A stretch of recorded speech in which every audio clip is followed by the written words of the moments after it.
Mga higala ang tinuod wala gyud ngalan sa simbahan man o iglesia nga atong gipasakupan karon nga imong mabasa sa Biblia nga giingon nga si Kristo gyud ang nagtukod. Kay kung naa pa, di gyud mahitabo na dili maapil sa pagsulat sa mga apostolis nga mga autor sa Biblia kung ugaling buhi pa si Kristo pagtukod niini. Kay kanang bersikulo nga gigamit sa uban pag-angkon sa Mateo 16:8, ang gigamit gani diha nga pulong future tense man. Ang pulong nga pagatukuron, kinsa pagatukuron ko, gikan sa Greek na pinulungan oikodomeso, usa ka word nga ang hubad sa English mga igsoon, I will build future. Ug human ini nga bersikulo, wala kanay mabasa nga nagtukod na siya hangtod na namatay og nabanhaw na lang siya ug mikayab na maduong sa langit. Ang klaro na lang mauni. Wala man tay mabasa nga ngalan sa gitukod niya diha sa Biblia, susihon na lang nato kung unsa gitudlo o gisunod sa usa ka grupo. Naay usa ka bersikulo sa Biblia nga perti klaruha kung kanang nga grupo mahimong mao ang iyang gitukod ni Kristo. 1 Juan 2, 3 ug 4 ning dia. Ug atong mahibaluan nga kita nakailakan niya pinaagi nini kung kita nagabantay sa iyang mga sugo. Siya nga magaingon, ako nakailakan niya apan wala magbantay sa iyang mga sugo. Kini siya bakakon ug wala kaniya ang kamatuoran. Mga igsoon, mga higala. Diyan ug saon pa natong angkon nga gitukod na ni Kristo pero wala ta nagsunod niya. Maklaruhan lang ta ng mga bakakon.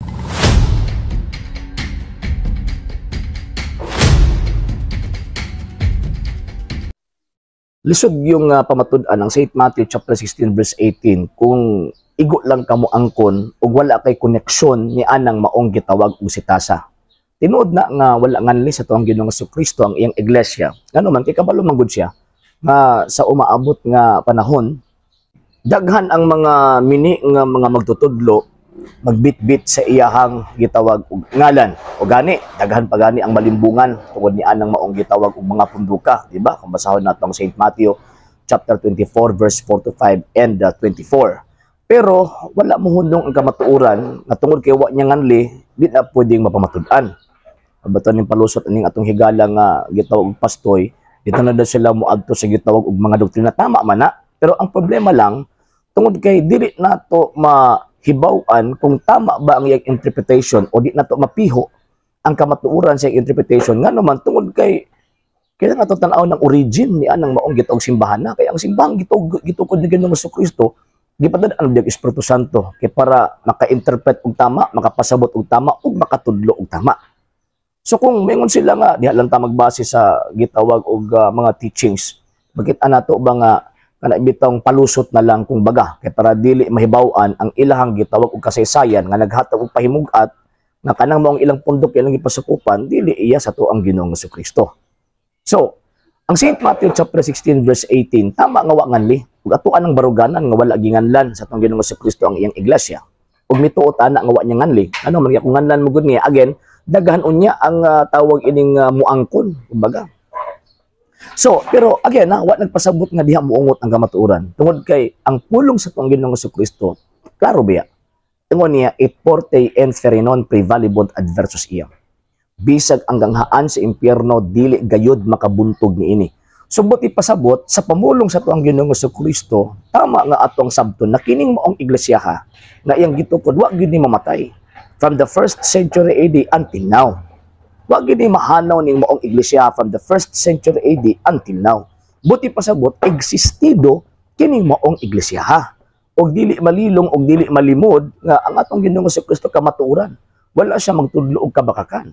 So, napagi another supporting verse sa St. Matthew chapter 16 verse 18 kanang giingon sa atong Ginoong Jesucristo nga I will be with you always till the end of time. Ako magauban kaninyo kanunay hangtod sa katapusan sa kalibutan. Pag-ingon niya kanunay, way gutlo sa segundo, minuto, oras, adlaw, simana, bulan, tuig, nga muhunong sa pag-uban, niini ang maong iyahang gitawag og iglesia. Buti pasabot, kining maong iglesiyahan, wala ni mawa. So from the 1st century AD until now, ang iyang iglesia nga iyang gitukod, existido. Question, asa man ang iglesiyaha karon? Yes, wa nganli, pero ang question, subay sa gipamulong sa Ginoo sa St. Matthew chapter 16 verse 18 and St. Matthew chapter 28 verse 20 nga di mawala ang iglesia. Asam na iglesia haron? 70 Adventist? Wala. Ang 70 Adventist may buto lang ni atong 1863. Lutheran Church dili. May buto lang ni atong 1517. Kana mga nisulpot karon nga mga pundok from 15th century until now. Dili na amoy iyang iglesia nga gitukod ni Kristo. Nga naman tungkol kay nibuto lang 15th century niya ingon si Kristo ako magauban kaninyo kadulay hangtod sa katapusan sa kalibutan.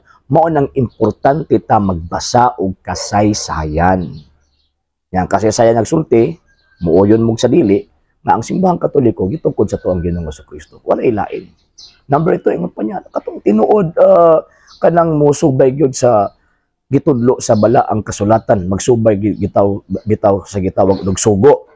Sila may sugo ning maong mga tawhana, pero ang question, kinsa nag-implement sa sugo?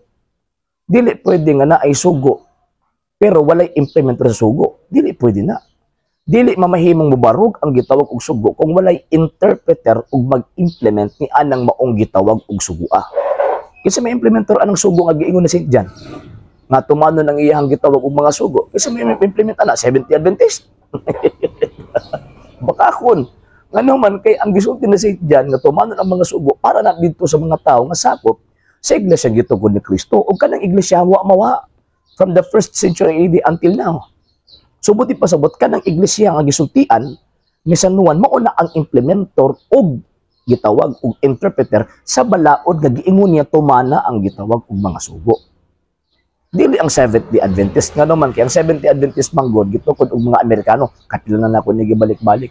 Gitukod og mga kano, gitukod og babaeng kano og tulo ka Amerikanong kano gihapon. Syempre Amerikano kano gyud na, di ba? Oh, di ba? So dili na gitukod na gyud ang Kristo niya mo magpamao nga kami ang tawag anang tinuod kay nagtuman mi sa sugo kasi na-implement, kasi na-interpret anang balaura. If in case ka na ay pag-violate sa gitawag og sugo, asa man ta mo file og case? Asa man ta mo file og kaso kinsa may mo declare nga ikaw nagtinuod gyud nagtuman ka sa gitawag og sugo sa Ginoo. And at the same time, ang sugo sa Ginoo klaro na nakasulat sa balaang kasulatan. Nga naay mga responsabling mapatuman niini. Ug kabalot nga dili ang Seventh-day Adventist. So, bisag pagkapila mo moangkon nga moingon mo gituman ninyo ang sugo pero ang kamatuoran nagpabilin na kanang inyong pundok kitungod lag kano. So man di gid mo maglisod gid mo. Pag-connect sa St. Matthew chapter 16 verse 18, ngano man kay inyong kasaysayan putol man sa 1863. Before 1863 wa pa may Seventh-day Adventist. So bot pasabot piki mo bisag pagkapila mo moangkon piki ang inyong pundok. Ang tinod ni Iglesia gitungod ni Kristo existido until now. Ug kanang iglesia mo na Iglesia Katolika, Apostolika Romana, ug mo na implementer sa sugo sa Dios. Ug mo na moingon nga nakatuman ka ug wa ka nakatuman, dili ang Seventh-day Adventist.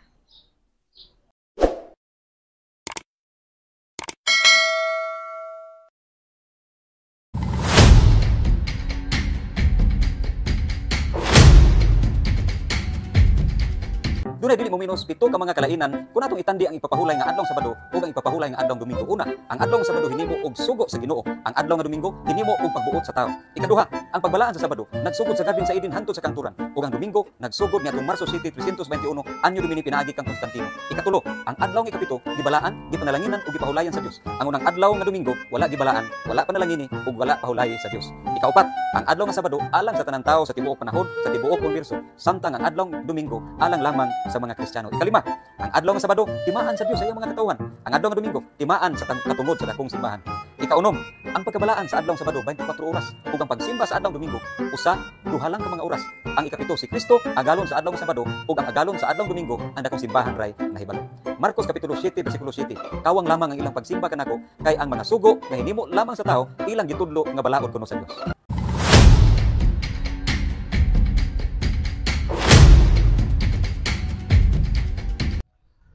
Dili pwede mamahimo nga ikumpara ang adlawng igpapahulay sa mga Hudyo o ang adlawng Domingo nga kung diin gitawag siyang adlaw sa Ginoo. Ngano man kay ang duha ka institusyon, ang Judaism o ang Kristyanidad, particularly ang Romano Katolikong Iglesia, mao lamang nga Dios ang ilahang gitawag o gisimba. Gisugo sa Dios ang mga Israelita pagpahulay sa adlawng ikapito tungod kay usa ka na ka dili mabugto nga kasabutan tali sa Dios ug kanila nga mao'y nagpagawas kanila gikan sa gitawag og Ehipto. Exodo kapitulo 31 bersikulo 16. So makita nato nga ang adlong igpapahulay para sa mga Hudyo ilahan ang gi-practice ug wala ka na gipahunong ug wala ka na gipugnan sa Santa Iglesia Katolika Apostolika Romana nganuman kay again ilahan ang kasabutan tali sa Dios ug nila. Pero lahi na pud usab ang istorya kung ato ang kumpara dito sa gitawag adlawng Domingo. Nganuman kay ang adlawng Domingo mao kana ang hingpit nga proklamasyon na kundiin ang tao nga naulipon sa sala gipagawa sa tuong Ginoong Jesucristo pinaagi sa iyang kamatayon ug pinaagi sa iyang gitawag og pagkabanhaw. Mao bitaw nga ang mga apostol nagsimba sa atong Ginoong Jesucristo dili adlaw Sabado, dili adlaw ikapito kun dili unang adlaw sa simana. Ngano man kay kanang panahon namo kanang proklamasyon nga diin kadaugan ni Ginoong Jesucristo tali sa gitawag og kamatayon og sa sala. So kining gihimong comparison sa atong higala nga pastoy sa gitawag og Seventh-day Adventist o sa kini ka pagpanglingla. O sa kini ka gitawag og pagpangilad. Ngano man kay ang nihatag og comparison dili membro sa institusyon na kung diin gitagaan sa Ginoong Dios sa pagmando sa pagpahulay sa adlaw ikapito. Ang gitagaan og bando sa balaang kasulatan nga magpahulay ka sa adlaw ikapito ang mao ang mga Hudyo. Unya ang ilang religion Judaism. Nya kini po naghimo po og comparison nga pastoy, wa po nagpasakop sa Judaism. Nagpasakop sa usa ka pundok nga diin gitukod og mga Amerikano. So buti pasabot diha pa lang daan makita na nato ang pagpanglingla sa paghimo og mga butang nga kuno ibangga niya ang duha ka adlaw aron makita nga tinuod ang iyang gitawag interpretation. So sa kadakong baka. Ngano man kay kung buhatag ang interpretasyon dapat ikaw mismo nituman ni anang maong gitawag og imong gitaga ang gihatag nga sugo og diin sakop ka sa responsableng gitagaan og sugo aron makaingon ta nga usa ka balaudnon o usa ka legit ang imong gihimo nga tawag ining observation og comparison. Unang gitawag og pagkumpara niya, ang adlaw daw kunong Sabado gihimo daw sa Dios. Ang adlaw Domingo gihimo daw sa tao. Kagamahanan bagod sa tao nga maghimo og tawag ining adlaw. Ang tanang adlaw gihimo sa Dios. Ano ba ito? Ang tambasahon ang balaang kasulatan. Gikan sa unang adlaw hangtod sa gitawag ikapitong adlaw, ang Dios may naghimo ni anang maong tanan. Pero siguro basig ang iyang unahuna is ang kanang practice. Kung baga, sa pagpahulay sa adlaw ikapito o kining paghimo sa pagsimba sa Ginoong Jesucristo sa adlaw Domingo, kanang maong tanan dili na gikan sa tao. Kay kanang adlaw ikapito isugo na sa Dios para dito sa iyang unang katawan nga maong Israel. Pero kining adlaw gitawag Domingo sumala pa sa mga apostol nga gitudluan sa atong Ginoong Jesucristo mahitungod sa pagwali sa mga balita o sa mga divine truths. Kanang adlaw Domingo ila nang giila nga adlaw sa Ginoo.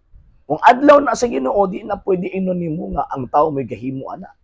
Dili pwede nga inon nato nga ang tawo mo ay gahimo-himo lang ni anang mong adlaw aron simbahon sa anang adlaw. No. Ang mga apostol mismo ni sulti.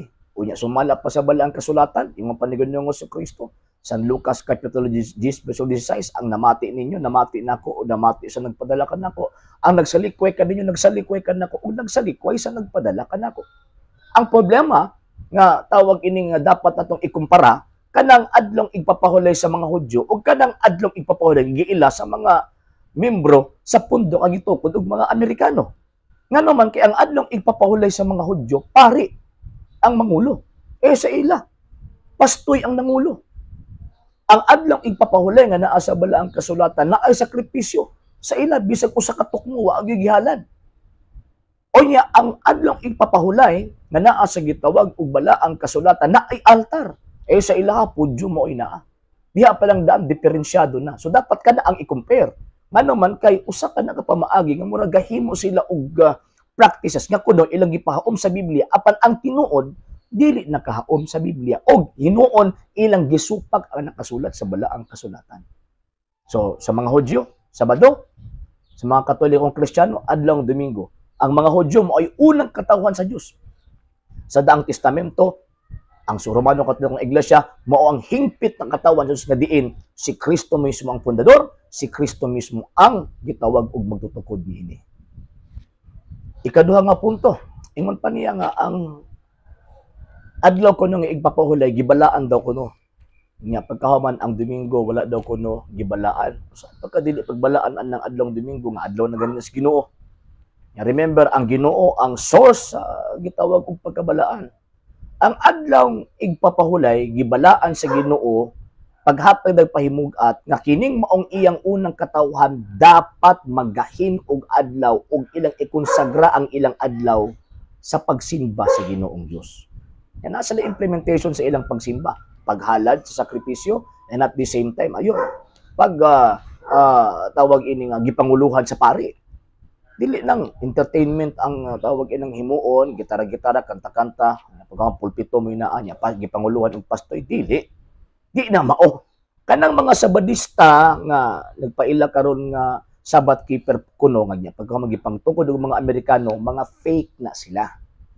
So, ang adlaw ipapahulay gibalaan tungod kay kaniadto dili balaan, gibalaan kini sa gitaw og Ginoong Dios aron ang tawo magsunod niini.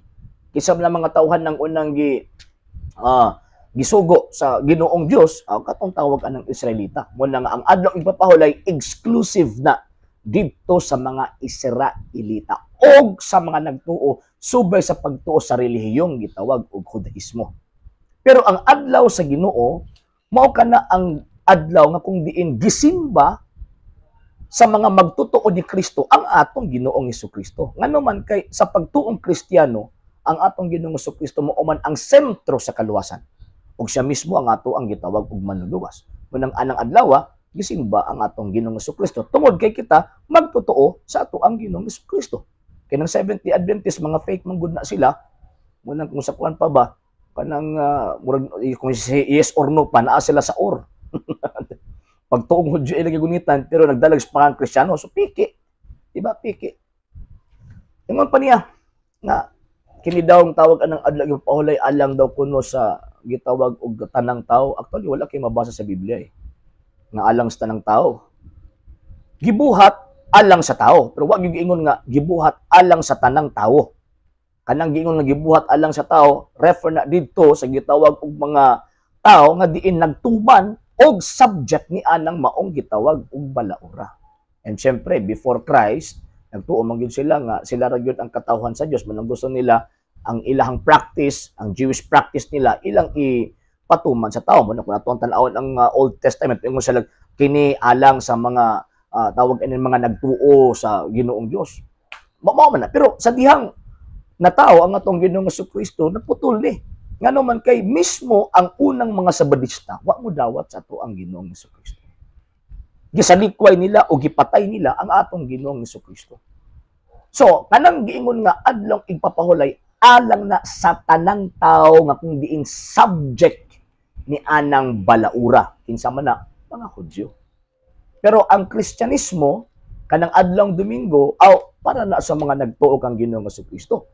Kung nagtuo ka kang Ginoong Hesukristo, nagtuo ta kang Ginoong Hesukristo, mituman ta sa iyang kabubuton, adlaw Domingo ang atong pagsimba, dili adlaw Sabado. Mabato sa 1st century, 2nd century ug 3rd century, ang tawag ining mga disipulo o mga apostoles at the time, di sila magpahulay, di sila magsimba kang Kristo adlaw Sabado. Ngano man kay ilahang gilikayan nga mamahimo silang Judaizers. So sumala pa niya ang adlaw ipapahulay timaando kuno siyang katawhan. Tinulbi na kanang katawhan namo ng mga Hudyo. Nabasahan yung bala-bala ang kasulatan, never good na nga niingon ang Ginoong Dios nga ang katawhan nila mao nang Seventh-day Adventist sa gitungkod lang og kano no. Kanang katawhan sa Dios din na refer na sa gitawag og mga Hudyo. Nya kanang gitawag og adlaw Domingo mga higala og mga igsuon alang na sa bag-ong katawhan sa Dios. Pinaagi sa ato ang Ginoong Hesukristo. Mao na nga dili pwede ibuwag ang Kristo ug ang iyang simbahan ngano man kay Ephesians chapter 5 verse 23 si Kristo ang ulo, ang iglesia mao'y iyahang lawas. So kung unsa ang gisulti sa iglesia tungod kay mao kana ang mando ug gisulti sa lawas kay according sa balaang kasulatan si Kristo mismo ang nagahatag og kinabuhi ni anang maong gitawag og lawasa. So buti pasabot sa dihang niingon ang Iglesia Katolika nga lawas sa atong Ginoong Hesukristo, adlaw Domingo ang ato ang pagsimba, tabla ra nga si Kristo ang niingon. Kay sumala pa niya, ang namati ninyo, namati nako ug namati sa nagpadala kanako, ang nagsalikway kaninyo, nagsalikway kadako ug nagsalikway sa nagpadala kanako. So buti pasabot kung imong ibulag ang Iglesia Katolika, ang Iglesia nga gitungkod ni Kristo, ang lawas ni Ginoong Hesukristo, sa ulo nga si Kristo, buti pasabot. Imong gihimong anananggal si Kristo. So ngunang dili pwede nga at atuan ingon ana ang ato ang pagsabot dili gyud na pwede ug di na madawat sa insaktong gitawag og rason. Tinuod ba ya nga ang pagsaulog sa mga Hudyo whole day o dili kay whole day 24 hours ang ilang pagsaulog.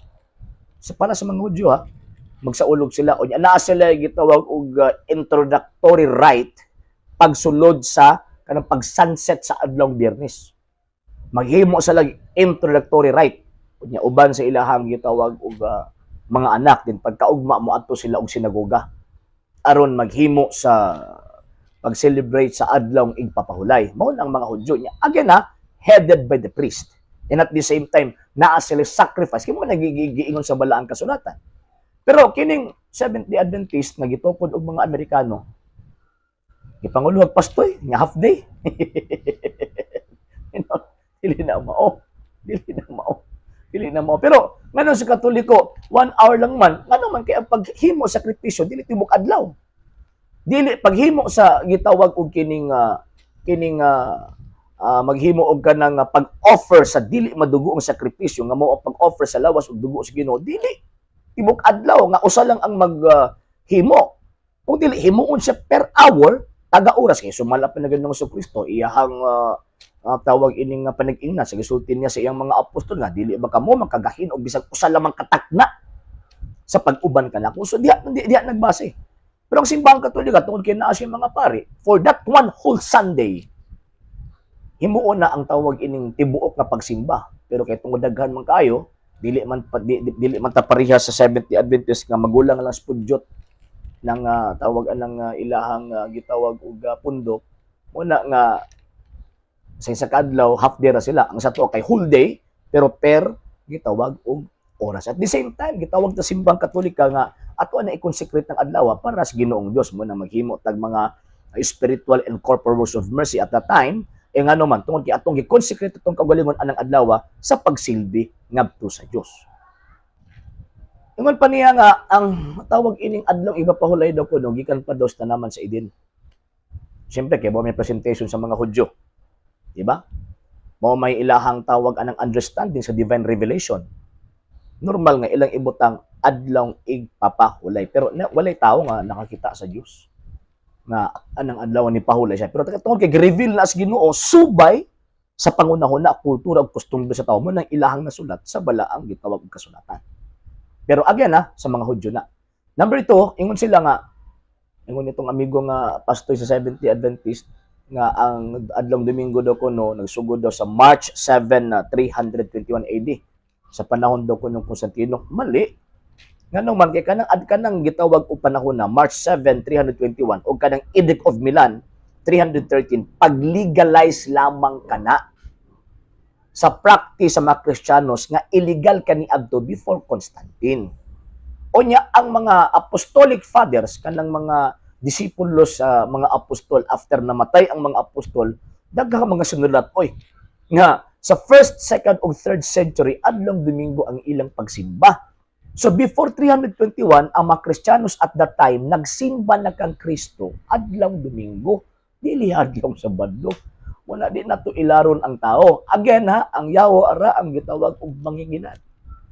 So ang 321 dili ka na pagmando nga ang mga Kristiyano may mosunod, no?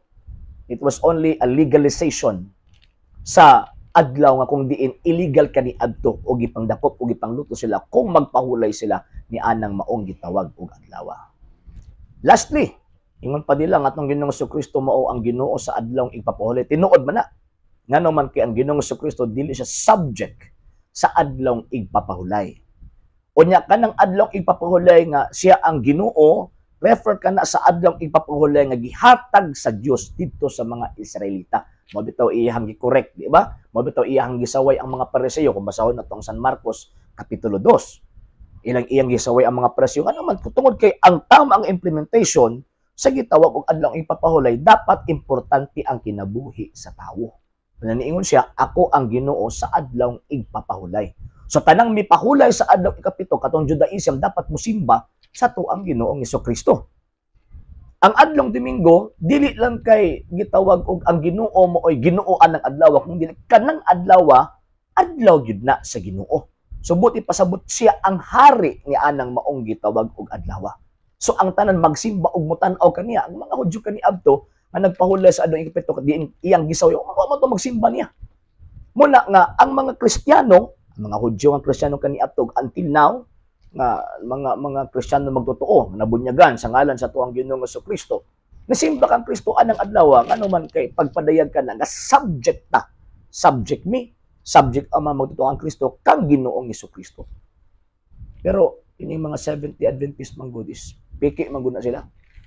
Piki. Anong gitawag og piki man, sige sila pamugos anang adlaw ipapahulay. Nya pagkahuman wa sila nagpasakop sa Judaism, di ba? Nya granting kining maong sundon gyud nato ang adlaw ipapahulay. Ang question sa karon nga panahon kinsa man ang ma-implement anang balaura? 70 Adventist. Ano sa man gitagaan og katungod si Ellen G. White na mag-implement anang balaura? Wala di na pwede. So buti pasabot sa pagkapila ka milyon nila i-claim kanang adlaw ipapahulay sa bilya nga nakatuman daw sila kuno dili na mamahimong tinuod ang ilahang claim ngano man tungod sa hinungdan nagpabilin silang peke nga mga Sabadista.